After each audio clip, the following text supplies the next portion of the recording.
तो पूरी निगाह है, दुनिया की निगाह है कि वो कैसे अपने आप को ये जो वर्तमान माहौल ट्रम्प साहब ने बनाया है, उससे कैसे मुक्त अपने आप को किया जा सकता है, उनके साथ जुड़ करके या उनसे परे जा करके। और 3 केंद्र नज़र आते हैं कि तो रशिया है, उधर चाइना है, इधर बाकी यूरोप के जो मुल्क हैं वो हैं। इनके साथ इनकी अलग-अलग धारणाएँ हैं। बहरहाल लग ये रहा है कि जिस तरीके से ईरान ने अपने आप को खड़ा किया है खाड़ी के देशों में और जो अमेरिका के आधिपत्य को चुनौती देता हुआ नज़र आता है, क्योंकि खाड़ी के जितने भी शेख हैं, राजा हैं, बादशाह हैं, जो भी कहिए उनको, जो प्रभुसत्ता के मालिक हैं, उन्होंने तो सारा अपनी अपनी थानेदारियाँ अपना मतलब ऐसी जगह दे दी, सारी हर जगह ट्रम्प को यानी अमेरिका और इज़राइल के उसको कि वो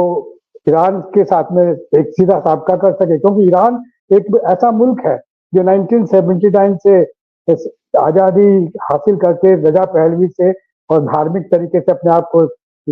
बना करके एक स्वतंत्र वजूद जिसने बनाया है। लेकिन उस वजूद को चुनौती देने का सिलसिला इज़राइल के माध्यम से हुआ 3 साल पहले, तो उस वक़्त जिस तरीके की लड़ाई चली उससे उसका अंदाज हो गया ईरान को खास तौर से कि अब नैतिकतावादी, आदर्शवादी बातें नहीं चलेंगी। इनसे निपटने के लिए जो छलावे की राजनीति होती है, उसी के माध्यम से होता है। और उसी का नतीजा हुआ कि जैसे ही ट्रम्प साहब ने और इज़राइल ने सोचा कि दुनिया के तेल वाले जितने भी मुल्क हैं, इनको अपने कब्जे में ले लिया जाए तो फिर कोई दिक्कत नहीं है, यानी ऊर्जा अपने आप में महत्वपूर्ण चीज़ है और उसको लैटिन अमेरिका में जैसे राष्ट्रपति वो जो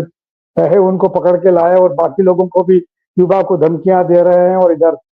खाड़ी के मुल्क उनके साथ में थे, तो समझ में आ रहा था कि शायद हमारा साम्राज्य जिस तरीके से अगर ये जो जलडमरू माध्य का जो रास्ता है वो अगर हाथ में आ जाए तो उसके बाद दुनिया में एक छत्र शासन होगा इजराइल का और अमेरिका का, ये सोच रहे थे, क्योंकि इजराइल भी अपने आप को ग्रेटर इजराइल बनाने में जुटा हुआ रहा।